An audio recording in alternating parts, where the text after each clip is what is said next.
அமைச்சர் மூர்த்திக்காக மதுரை அவனியாபுரத்தில் தொடங்க இருந்த ஜல்லிக்கட்டு போட்டி தாமதமாகி இருக்கிறது. அமைச்சரின் வருகைக்காக போட்டி தொடங்குவதில் தாமதம் ஏற்பட்டிருக்கிறது. அமைச்சர் மூர்த்திக்காக மதுரை அவனியாபுரத்தில் தொடங்க இருந்த போட்டியானது தற்போது தாமதம் அடைந்திருக்கிறது. அமைச்சர் வருகையொட்டி போட்டி தொடங்குவதில் தாமதம் ஏற்பட்டிருக்கிறது. அமைச்சர் மூர்த்திக்காக மதுரை அவனியாபுரத்தில் தொடங்க இருந்த ஜல்லிக்கட்டு போட்டியானது தாமதம் ஏற்பட்டிருக்கிறது. காலை 7 மணிக்கு தொடங்கும் என அறிவிக்கப்பட்ட நிலையில் அமைச்சர் மூர்த்தி வருகை தராததால் போட்டி தொடங்குவதில் சிறிது தாமதம் ஏற்பட்டிருக்கிறது. மேலும் இது குறித்தான கூடுதல் விவரங்களோடு இணைகிறார் எமது செய்தியாளர் ஜெயலானி. ஜெயலானி, வணக்கம். இது குறித்தான விவரங்களை பதிவிடுங்க.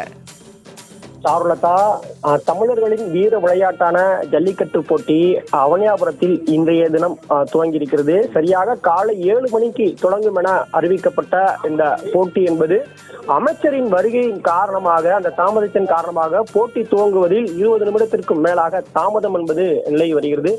குறிப்பாக ஒவ்வொரு ஆண்டும் அலங்காநல்லூர், அவனியாபுரம் உள்ளிட்ட ஜல்லிக்கட்டு போட்டிகளில் காளைகள் முழுவதுமாக அவிழ்த்து விடப்படுவதில்லை என்ற குற்றச்சாட்டு என்பது எழுந்து வருகிறது. இதற்கான காரணம் என்பது காளைகளுக்கான அந்த போதிய நேர அவகாசம் என்பது அவிழ்த்து விடுவதற்கான நேர அவகாசம் கிடைப்பதே கிடையாது. இதன் காரணமாக காலையில் துவக்க விழா நிகழ்ச்சி என்பது குறிப்பிட்ட நேரத்தில் நடத்த வேண்டும் என்பதாக ஏற்கனவே முந்தைய காலகட்டங்களில் மாட்டின் உரிமையாளர்களாக இருக்கட்டும், மாடுபிடி வீரர்களாகட்டும் அறிவிப்பினை வெளியிட்டிருந்தார்கள். ஆனால் இந்த ஆண்டும் வழக்கம் போலவே திமுகவுடைய அமைச்சர் வருகையின் காரணமாக, அந்த அமைச்சர் வராதன் காரணமாக ஜல்லிக்கட்டு போட்டி 7 மணிக்கு தொடங்க வேண்டிய போட்டி என்பது தற்போது வரை துவங்காமல் இருக்கிறது.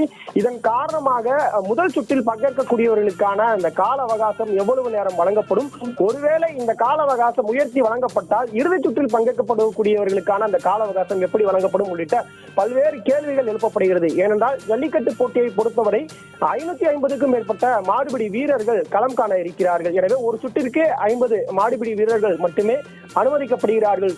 ஒவ்வொரு சுற்றுக்கும் குறிப்பிட்ட நேரம் என்பது வழங்கப்படும்.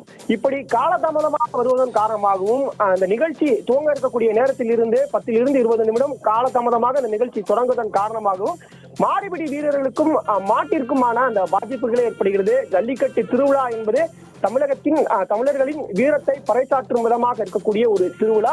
இதில் இந்த ஓராண்டு நடைபெற இருக்கக்கூடிய இந்த ஜல்லிக்கட்டு போட்டியில் தங்களது காளைகளை அவிழ்த்து விட வேண்டும் என்பதற்காகவே பல ஆண்டுகள் தங்களது வீட்டில் இருக்கக்கூடிய பிள்ளைகளை போன்றே காளைகளை வளர்த்து வரக்கூடிய நிலை என்பது நம்மால் காட்சிப்படுத்தியிருக்க முடியும். முன்பு நாம் பார்த்திருப்போம்.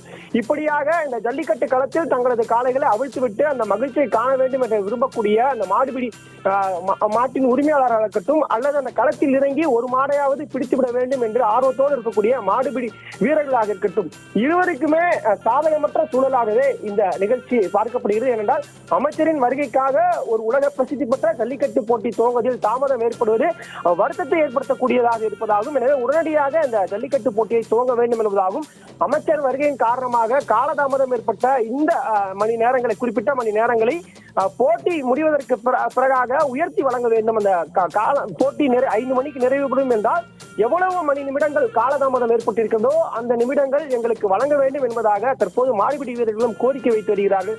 என்றால் ஒரு சுற்றிற்கு 50 மாடுபிடி வீரர்கள் வருகிறார்கள். 90க்கும் மேற்பட்ட காளைகள் அவிழ்த்துவிட வேண்டும். ஒருவேளை ஒரு சில காளைகள் வாடிக்குள்ளாக வெளியே செல்வதில் சற்று நேரம் எடுத்தால் அந்த காளைகள் வருவதற்கான தாமதம் ஏற்படும். ஒவ்வொரு ஆண்டும் 200 - 300 காளைகள் அவிழ்த்து விடப்படாமல் எங்களுக்கான டோக்கன் வழங்கி விட்டீர்கள், ஆனால் ஏன் எங்கள் காளைகளை அவிழ்த்து விடவில்லை? இதற்காக நாங்கள் பல மாவட்டங்களில் இருந்து பல்வேறு பகுதிகளில் இருந்து வருகை தருகிறோம், ஆனால் எங்களது காளைகள் அவிழ்த்து விடுவதற்கான நேரம் வழங்கப்படவில்லை. டோக்கன் வழங்குவதிலும் பல்வேறு முறைகேடுகள் இருக்கிறது. ஆன்லைன் வாயிலாக டோக்கன் என்று அழைத்தாலும் கூட கட்சி சார்ந்து, அரசியல் பிரமுகர்கள் சார்ந்தும், அமைச்சர்கள் சார்ந்தும் அவர்கள் தெரிந்த நபர்களுக்கே முன்கூட்டியாக டோக்கன் வழங்கப்படுகிறது என்பதான குற்றச்சாட்டு என்பது இருந்தது. இதன் காரணமாகவே பிறவாடியில் தள்ளுவாடி என்று சொல்லக்கூடிய அளவிற்காக மாடுகளை வைத்து அந்த பிற்பகுதியில நடுவுல மாடுகளை விடுவதற்கான நடவடிக்கைகளையும் மாட்டின் உரிமையாளர் ஈடுபடுவார்கள். இதன் காரணமாக அந்த பகுதிகளில் விபத்து நடக்கக்கூடிய அபாய சூழல் என்பது இதற்கான ஒட்டுமொத்த காரணமாக பார்க்கப்படக்கூடிய நிகழ்ச்சி என்பது நிகழ்ச்சி தொடங்கக்கூடிய அந்த குறிப்பிட்ட நேரத்துல நிகழ்ச்சி தொடங்காம அதற்கான தாமதம் ஏற்படுவதுதான் முக்கியமான குற்றச்சாட்டாக மாட்டின் உரிமையாளர்களும் மாடுபிடி வீரர்களும் வைத்து வருகிறார்கள்.